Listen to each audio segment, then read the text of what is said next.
It's your favorite girl, Harri, and I'm so glad that you are here. You know why you here? You know why you here? You here for the Insecure reviews for season 5, or season 5, as Issa Rae calls it on her Twitter, because this is the last season of this series. I know. I'm sad and excited all at the same time. All of the good shows are going off. Pose left, and then I think some other shows are ending. And of course, we know Insecure is ending. But we're gonna enjoy while we have it. And, you know, we're gonna get into some things, girl, because this first episode was good, girl. It was good. So, without further ado, girl, let's get into the review, girl.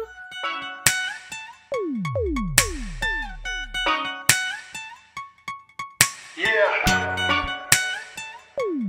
So we pick up right where we left off from season 4. Issa and Molly are in this weird space right now because they don't really know how to talk to each other and, you know, get back to where they were. Also because Molly is also in this weird space of always fucking up her relationships with people. So she's also kind of dealing with that and actually doing what the therapist has told her to fucking do. They are all at Stanford for their college reunion, and Kelly is being Kelly. They killed Kelly for the college reunion. They thought Kelly was dead. And it was so funny because it was the comic relief that you needed for like kind of this tense, awkward reunion between Issa and Molly, because it's the first time we really seen them together talking since season 4, and speaking to each other in a more positive way.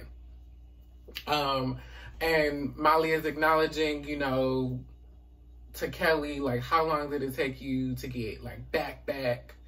And you know, Kelly was like, girl, it took us a while to get back. You know, I was laughing at stupid ass jokes for a while before we were back. She was like, but you just gonna have to be there for her and be there with her whatever Issa needs.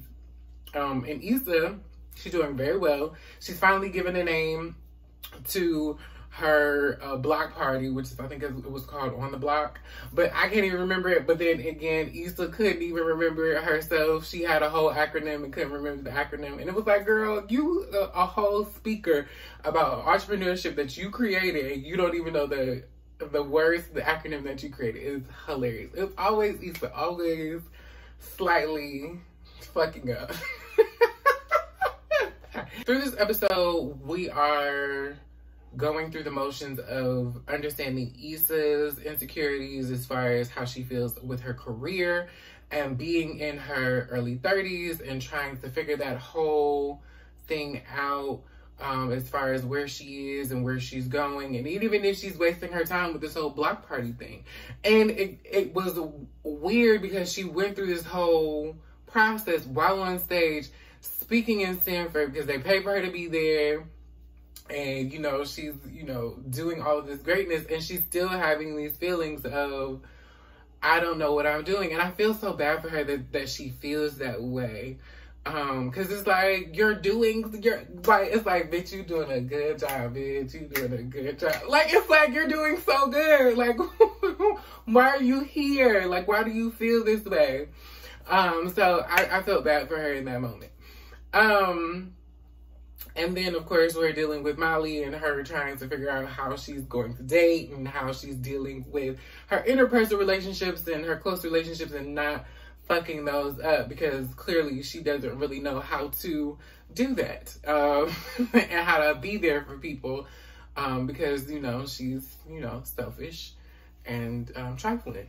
Because, you know, we already know how I feel about Molly. I don't really care for her. She's not a great friend, but that's just me. So Tiffany and Derek are also there. They've all gone to college together. And they're seeing other people, you know, that they went to college together. And they went to Stanford, which is, once again, just such a PWI. But, I mean, when it comes to niggas and niggas coming together, even at a PWI, we always make it fun.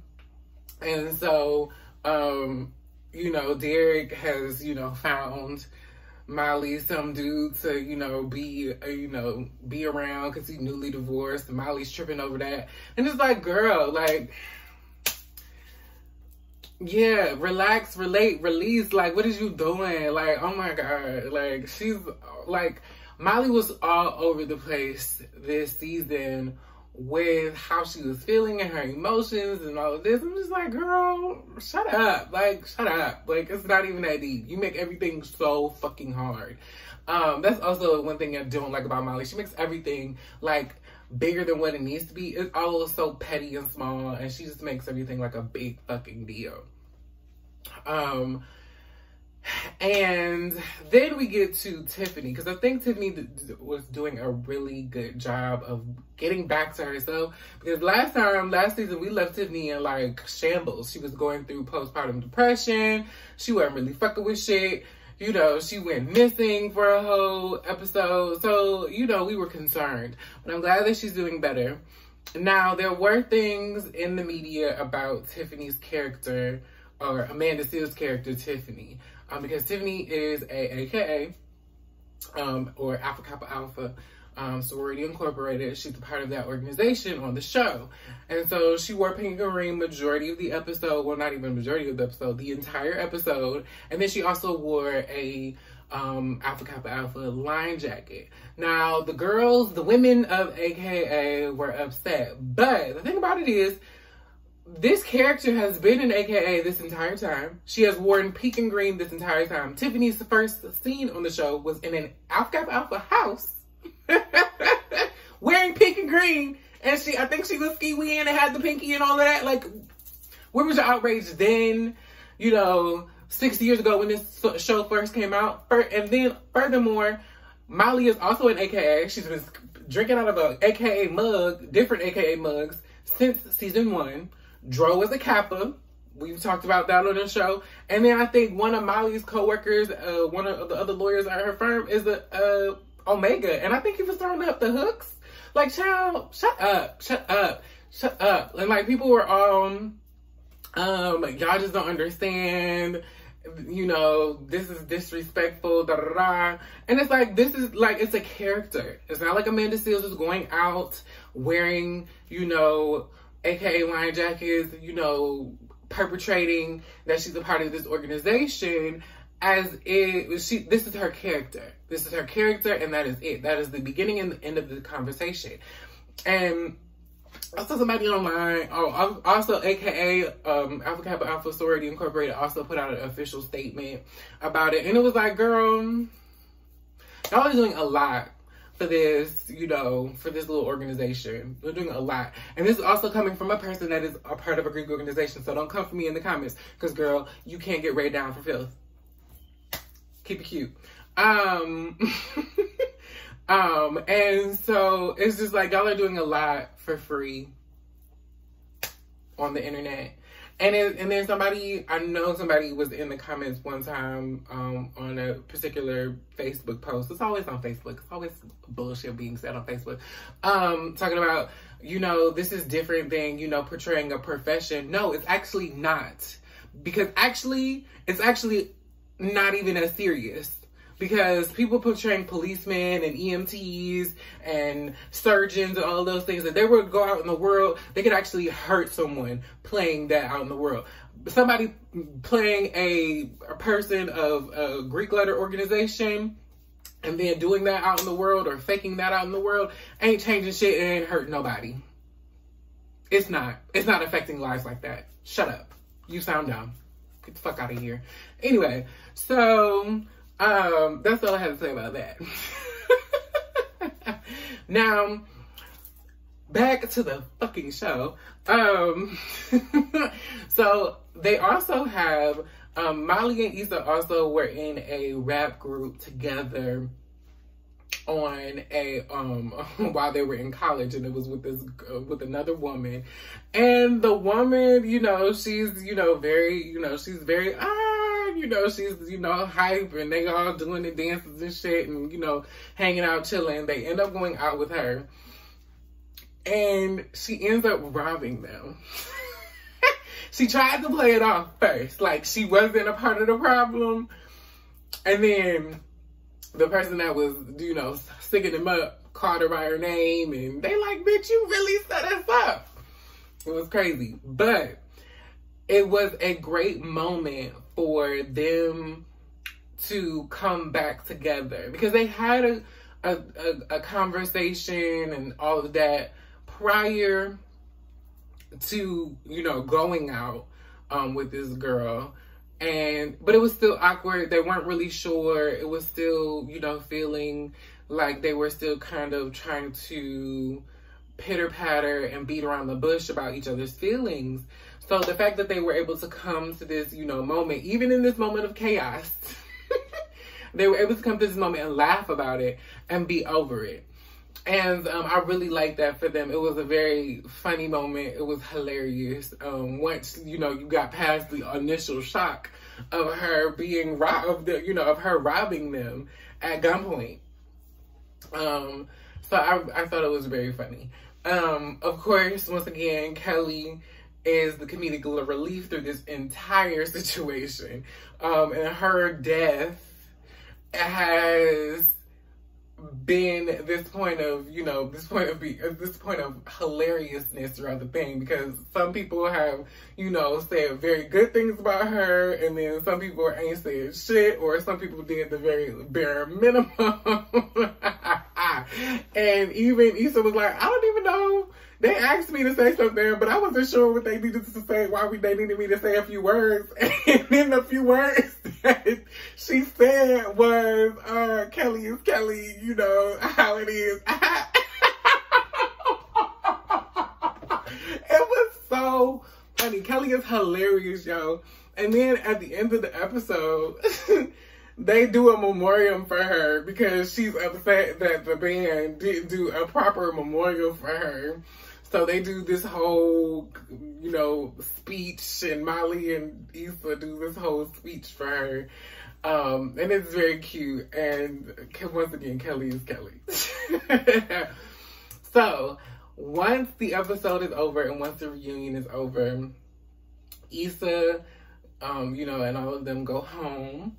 And Issa gets picked up by Lawrence. Now, we know, we're thinking, because when we left them, they were good. Or they were in a okay place, right? Because Issa had just found out that the Condola is pregnant, all of that. But we also have to think about where we left off Issa at the end of season, I think it was the end of season 2, where she had all of these feelings about getting back with Lawrence and, you know, her having the baby. And I don't think when she thought about, you know, Lawrence, you know, him having another baby with someone else, like that was a thing. So, or when she got back with him having a baby with someone else was a part of the plan. And so now they're having this very emotional moment. Cause they kissed. I was like, oh, okay, they good. Like they got past it. You know, she okay. Like, yeah, it may be like an awkward situation, but that's cool. Cause you know what? I forgave Lawrence. Even though I was heavy Team Nate. If you watched last season, y'all know I was heavy on Team Nate. I was like, fuck Lawrence, fuck that fuck nigga. I don't fuck with him. But I was like, maybe we can work it out, because Lawrence got his shit together, and he apologized, and he was honest, and Issa was honest, and then, you know, they don't. She like, I can't do it, and I was like, what the fuck is going on? So I was like, okay, so this not happening. It's not happening. They're not doing it. They're not doing it this season. Or it's going to be a back and forth all fucking season. And I know Condola's going to be in this season, because of course, like, you can't have this season without her and this baby. And I'm like, I don't know if they're going to get back together. Like, how is that going to work? Like, it's blowing my mind. I'm like, what's going to happen from here? Because, like, I wasn't ready for this cliffhanger. This cliffhanger was not what I wanted. This cliffhanger was not what I first saw for myself, and I don't like it. So, yes. So, they are not in a good place, obviously, and I'm sad. But, because I was Team Nate, I was Team Nate. We can bring Nate back. Bring him back. Because we love Nate. We love the light skin. Now y'all know I love me a dark skinned man, but that light skinned man is fine. So yes, I'm ready for this. I'm ready for this to get the ball rolling, bring on the drama, bring on the hilariousness. I'm ready. I'm invested. So I'm ready to see what happens from here. So let me know what y'all predictions are down below. I definitely think this is going to turn into a situation where Nate tries to come back in because he realizes Issa not with Lawrence no more. I do think that. I think that's going to happen. Do I think that might be a back and forth between them, Lawrence and Nate? I don't know. Because I saw some scenes, because you know they have some scenes in the trailer, and I was like, wait, they in the same room. Who's like, what is this conversation? We got to talk about this. So yes, I'm excited for that. I know there are going to be some new characters, like Keke Palmer is playing somebody's sister in this. So I'm waiting for that. I'm kind of excited for that. Also, Issa's assistant is back. And I think the girl's name is Courtney. The girl's name is Courtney Taylor, and she follows me on TikTok, y'all. I love her. I was already following her before the whole Insecure thing because she's hilarious. But when she was on Insecure, I was like, oh, I love her even more. And then she followed me on TikTok, and I was like, she follows me on TikTok. I can't believe it. So yes, I am so excited for this season. Let me know you guys' prediction down below. What do you think is gonna happen? Who are you rooting for? Are you fucking with Molly this season? Are you like, girl, fuck her? Y'all, their relationship can get better. It cannot. I don't really care. Cause that bitch is trash. So let me know down below. Of course, stay tuned for all of my reviews in the coming weeks. I can't wait to see you there. And of course, every time I say at the end of my videos, thank you so much for watching, because it could have been anywhere else on the internet, but you decided to watch me. Bye!